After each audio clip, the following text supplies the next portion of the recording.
Incredible. Ever grateful for your wisdom and your support, and also huge shout out to the entire Creative Morning team here. This is my first Creative Morning, and so very excited to be here. And the vibes are great. And also big shout out. There's some folks on the Zoom that have been really pivotal for the People's Actions National Program. I think Tim's on this call. I saw Peter, and huge shout out to DJ. Jillian X, who threw down with us a lot of times, in which detail I'll talk about it a little bit more. But this is all to say, I'm super excited to be here with you all this morning and to talk a little bit about the incredible, transformational organizing that People's Action is doing, and that I had a part in playing as the text team lead at People's Action. And before jumping in, just wanted to take a moment to introduce myself. Vishal, he, him. I'm in Brooklyn right now, but I'm by ways of Cleveland and North Carolina. And I was on the Bernie Sanders campaign before this, but used to be a teacher and community organizer around homeless advocacy issues, and was really compelled to join People's Action and as a staff member because of the sort of like radical base building and power building organizing that People's Action is doing. And so I think after 2016, a lot of people had different thoughts about organizing, and the way People's Action sort of thought about and drove organizing forward is something that I've just been really, really compelled by over the last few months that I've been on the team. So really excited to be here, and excited to talk about the work of People's Action. And what I'm going to talk about today is basically what our distributed national organizing program looked like. How did we reach 47 million voters and with calls and texts in battleground states, and how do we build a community, and how do we sort of position this movement to think about, we are, we know that Joe Biden is not a radical president, but that he needed to be elected, right? But now as we enter this, next chapter of, radical organizing, what can we do to continue building this movement? This is also gonna be my first time using the remote control function on Zoom, so bear with me if I skip a slide or stay too slow on a slide. All right, let's see if this works. Cool. So the first thing I want to talk about is when people have been organizing for a long time, right? And what is it about, when people throw around numbers like 47 million, or, we reached every single voter in this state. But, what's really unique about what People's Action is doing is we're, deploying and employing an organizing tactic that is actually effective. And so what we found is People's Action is using an organizing technique called the deep canvas. And let me see if the slide is changing. Let's see, there we go. And the deep canvas is a model of relating to voters, of sharing stories and experiences rather than facts and arguments. And this is so core to People's Action's organizing philosophy, where we believe that everybody can be moved and everybody can be organized. And it's not just about winning 51% at the elections, but 89, 95% but oftentimes when we think about how we persuade people, or how we've historically tried to persuade people in our own life, we if I'm even arguing with my mom, I'll share articles and facts. But actually the most compelling thing and the most effective way of moving voters, what we found, is this deep canvas method. And People's Action partnered with academics at Yale and Berkeley to sort of talk about can we study the effects of this deep canvassing methodology to see how actually effective it is. And what we found is that it's 102 times more effective than traditional persuasion. Again, 102 times more effective than traditional persuasion. And this both speaks to the power of the deep canvas method, but also the power of, or the relative ineffectiveness of typical organizing. And the reason the deep canvas works is because instead of trying to hammer facts and arguments down voters and throats, instead of taking that moment to build a connection and stories share, right? And so if I'm talking about Medicare for all, or universal healthcare, rather than talking about the facts and statistics, it's much more powerful for me to share the story of my friend who had appendicitis and then was suddenly hit with like a $17,000 bill coming out of the hospital, right? And so we all have been touched and affected by these policies, and turning those policies into stories, and being willing to be vulnerable and honest and authentic to a total stranger on the phone can lead to these really powerful conversations. And again, People's Action is, the incredible organizers of People's Action have built around this, organizing model that is focused on, moving voters and transforming voters. And that's what the Deep Canvas is. Let's see the keynote. There we go. And again, it's 102 times more effective than typical persuasion, right? So as we're creating relationships and moving people based on like the relationships and rapport that you create in that 10 and 15-minute phone conversation, as opposed to trying to move them through facts and ideas. And graphs are great, if you love graphs. And and the cool thing about the Deep Canvas is like, this is not the first time that people are utilizing this method, right? And so the Deep Canvas is coming out of like there's groups like the New Conversations Initiative, the California Immigrant Policy Center, that have used this Deep Canvas method and studied it on like, immigration justice issues, right? Or LGBTQ advocacy fights. And what we've seen is like the Deep Canvas not only is good at initially moving people to believe what you want them to, have faith in and believe at the door, but those beliefs stay and endure over the next couple months too, right? And so you can have that conversation, and then they're going to get deluged with their normal social media and news, but the staying power of that conversation is incredibly powerful. I'm going to skip through some of these slides. And again, these are sort of like the numbers and metrics of what our distributed organizing program did, right? And like, we just saw what the last 2 weeks looked like. The margins in these key swing states was super, super tight. But we had over 280,000 phone conversations, and we activated over 35,000 volunteers, and had over 90,000 volunteer shifts. And so, it's a sort of testament to the power of the Deep Canvas that so many folks felt energized around it, that we were able to sort of bring this program to scale where, we were able to have 280,000 Deep Canvas conversations. And the other really, really incredible thing about the Deep Canvas conversation is like, when we look at the numbers in the key battleground states like Georgia, Pennsylvania, Wisconsin, Arizona, those are tight margins, right? And so like when we're organizing in electoral spaces, we often say like that election was decided by like a field margin, right? So if the candidate loses by 30%, no amount of organizing is going to cover that gap. But when we look at the results of this election in particular, and how it's a lot tighter than what a lot of us thought it would be, we can see that organizing is so critical. And when we think about the type of organizing that People's Action is doing, where we're actually moving voters at a we're moving undecided voters at a rate of 48 to 50% every time we have a conversation with them, then we can like look at these numbers and think about like, wow, like the Deep Canvas methodology is like having a significant impact on making sure that we win in that field margin. And so again, just running through some quick numbers, like we had, like if you look at Wisconsin's margin of victory, 20,000, but we identified 90,000 people and had over 3,000 Deep Canvas conversations just in Wisconsin alone. We'll run through some of these slides again quicker. And we're starting to see now, like, post-election, how, the election was not everything that we wanted, right? Democrats didn't flip the Senate, down ballot, moderate and centrist, down ballot candidates, didn't do well. And, we have to think about like, if the polls were looking really good, like, why is it that in this age of disinformation and misinformation, what is it about this, society and culture that is, sort of counteracting the polls and the expectations as we go into election results? And, what can we do to proactively build this movement?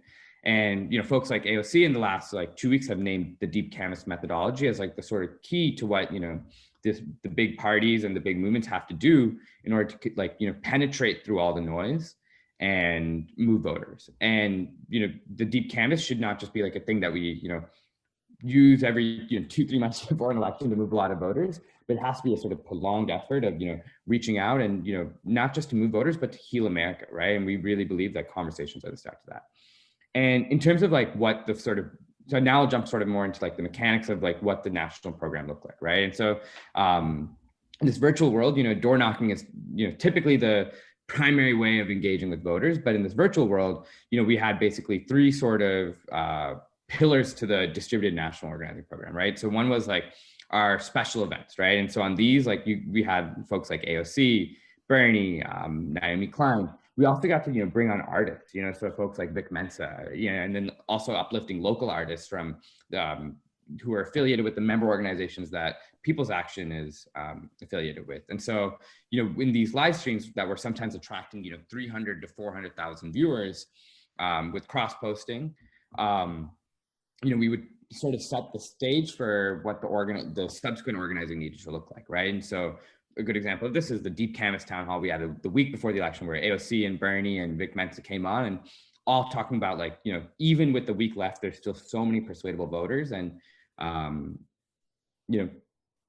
we need to actually do the deep canvas work to make sure we move them. And these events were like a huge sort of funnel and into our actual distributed work of phone banking and text banking, right? And so we have these events, we have phone banking, we have text banking, and the events were like a method to recruit a lot of folks who are sort of abstractly interested in this movement, but may need like a little bit of a primer before actually jumping into the actual like direct voter contact work of like phone banking and text banking.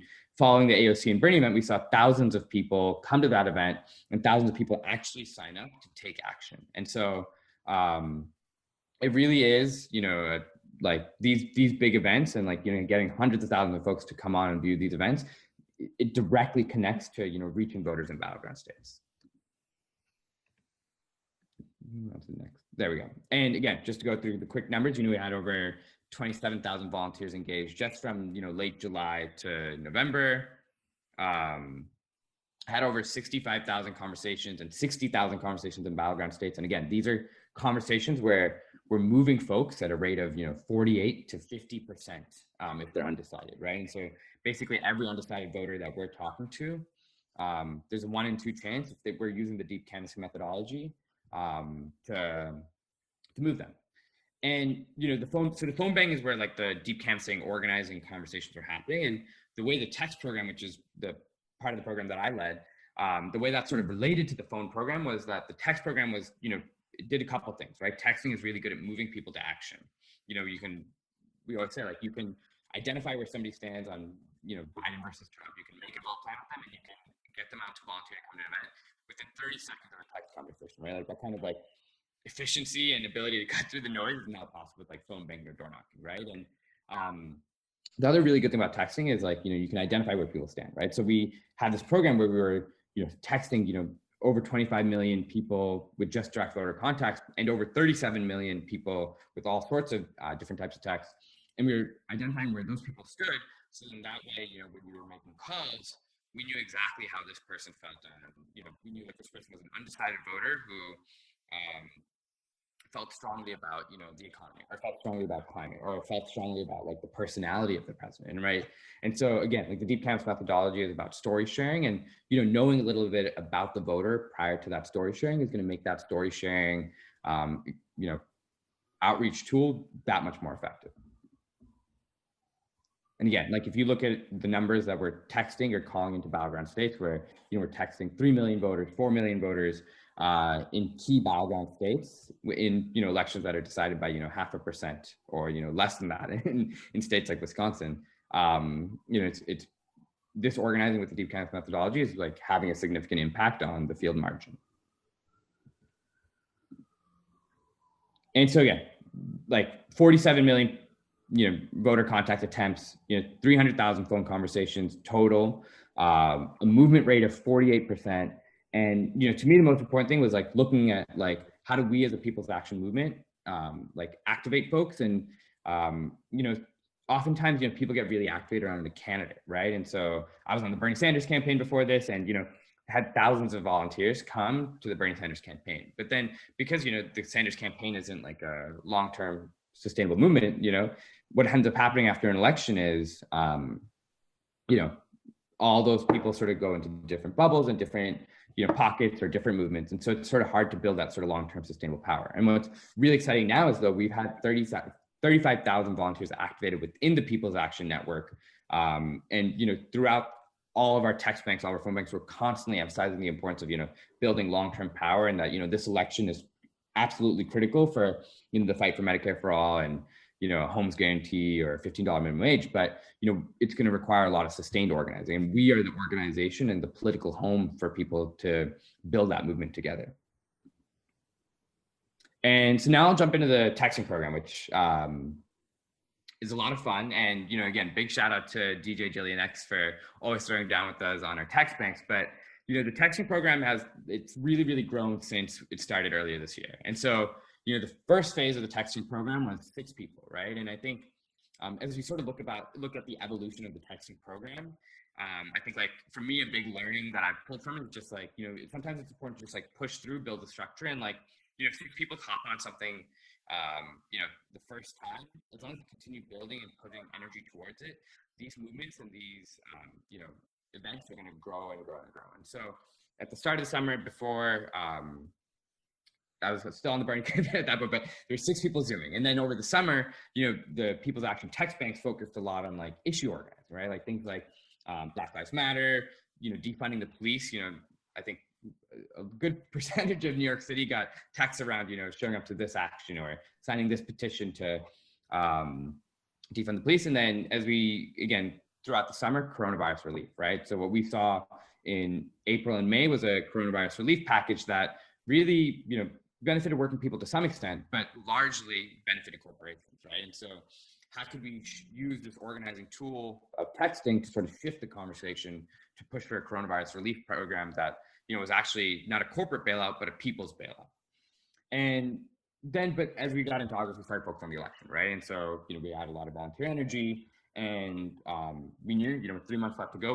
We got to be laser focused on this election because, that's going to help build the power for to enact the policy that we want to see. And then in phase 4, we started launching the deep canvas text experiment, right? And so we started focusing more and more on the presidential and making sure that, we were having text scripts that also tried to use the deep canvas methodology of story sharing and not fact and article sharing. And we also got to bring on some exciting, like, big surrogate event, folks. And so in organizing, surrogate is what we call like an elected official or a sort of celebrity who's there to sort of uplift the cause. And, it's pretty typical in organizing for the elected official or the celebrity to come for an event that is not, they'll come and speak, but the event itself will just be listening to speakers, right? And so you have all these people there, but they're not yet quite really taking action. And so what was really cool about bringing on elected officials and speakers to our phone banks and text banks was, one, like, they helped recruit a bunch of folks to our events and help sort of amplify our event. But 2, they were not only just amplifying, our event and getting folks in to listen to speakers, but we were actually texting, voters right after they spoke, right? And so when Representative Ayanna Pressley came on, we texted over 1 million people in 90 minutes.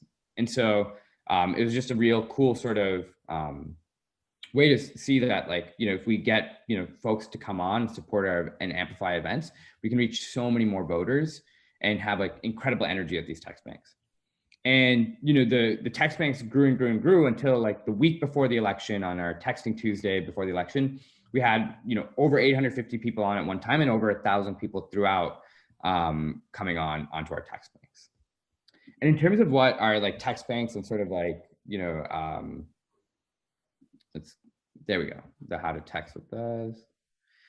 In terms of what our like texting program looked like, a lot of it was very text bank centered, right? And so, which was really fun, like, so when I joined staff, like the sort of idea was like, we train people on texting, but then it's much more fun to listen to music, have artists in the background, rather than just like texting in silence, right? And so, texting on my phone bank, we had the opportunity to sort of to uplift our artists and have our artists uplift our movement. And so, folks from the Style Now Collective were throwing down with us every single, text bank that we had, right? And so we would have, training for 30, 45 minutes, a grounding in like the People's Action organization and our methodology. But then we would, just for 90 minutes, we would text and send, hundreds of thousands, millions of texts while listening to, a rock artist and then a DJ, or in, we had a couple of, a rapper come on and a DJ, and so like we really saw like, this is a beautiful place to sort of converge, our artists and our movement. And even in this virtual era, like I can't like even think about like how far tech thanks would have gone without having artists and like creative folks uplifting our movement. And so people are really looking for that kind of energy and like creative energy, in particularly right now in these isolated times. And so it was just a huge lift. So again, special shout out to the Style Out Collective for uplifting our movement.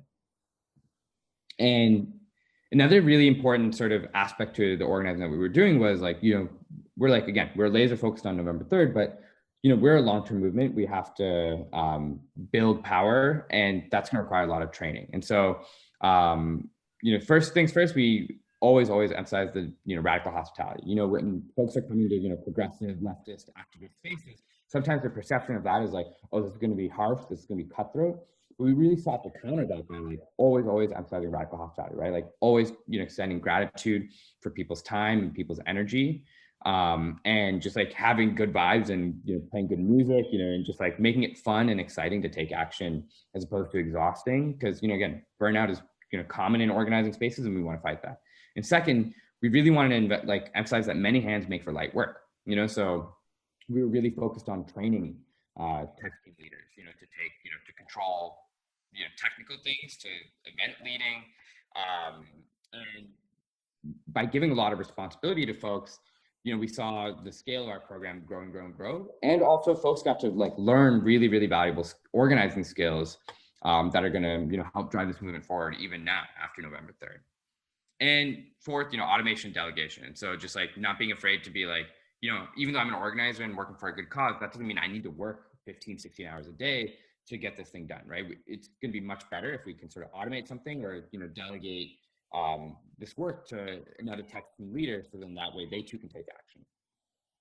And so again, we had over 10,000 tech folks, signing up for texting shifts, which is like 25,000 volunteer hours, and over 100 folks jumping in. And the way we structured our sort of texting team was we really wanted to take advantage of people's actual skills and talents, right? And so what we didn't want, is like, thousands of folks to come through our People's Action doors and just like click an enter button to send text, right? We thought it'd be a lot more powerful if we really, built off the skills and the talents of our text team leaders, right? And so we had folks who developed every single graphic design for our, big events, our phone banks. And these are people who are volunteering, dedicating their time. And they too realize like, hey, maybe the most effective way for me to contribute to this movement is to use my own skills and, graphic design skills rather than matching with Centerman. We're like, yeah, we agree.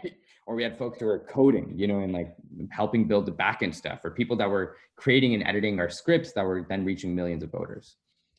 And some examples of this is, we had, one of our volunteers helped land as a bunch of musicians. We had one volunteer drive all of our graphic designs, and, special shout out to like Aruna and Guinevere. We even had like middle schoolers, 12 and 13-year-olds who were designing and driving every single program on the tech side. And so like we really, really believe like no matter how old, what organizing experience you have the skills and the talent with like some guidance and mentorship to drive this program forward. And so as we think about, what's next for the People's Action movement is, I'm going to go skip ahead 2 slides, is like what we've learned from this sort of organizing is one, like the progressive community is like a nationwide community, and COVID provided this opportunity for us to build this community in one space, and like rather than having people in like different physical spots, we have everybody coming on a Zoom together, and like people are craving that community, and people and progressives are ready to take action.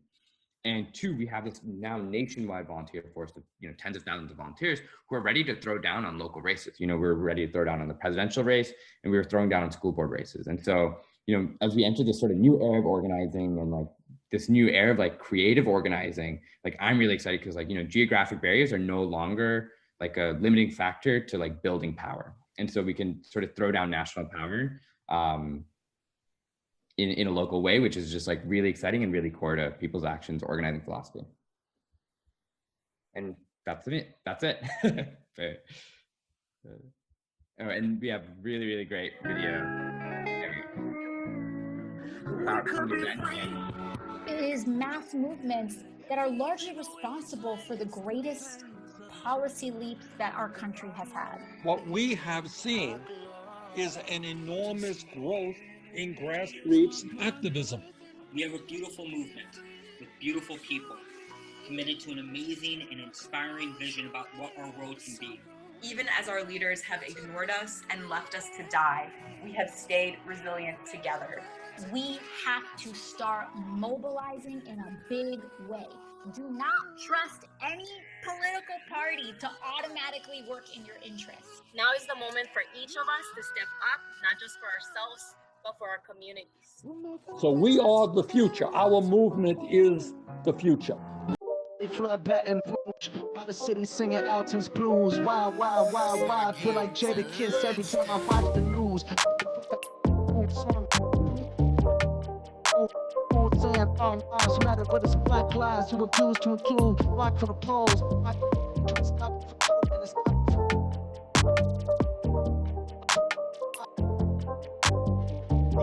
Canvassing.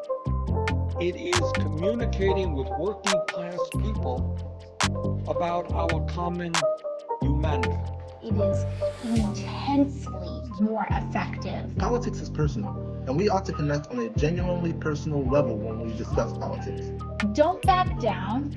Politicians are not your friends, and they are people that you are supposed to extract demands from and protest from. We know Joe Biden's movable, and we can hold him accountable. November 4th is the day that we start bringing the ruckus on the Democratic Party.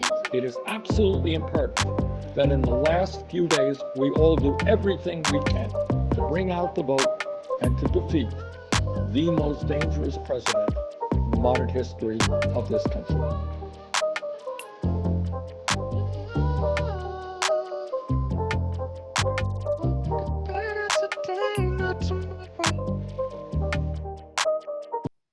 Huge appreciation to Tim and the rest of the People's Action team for making the video.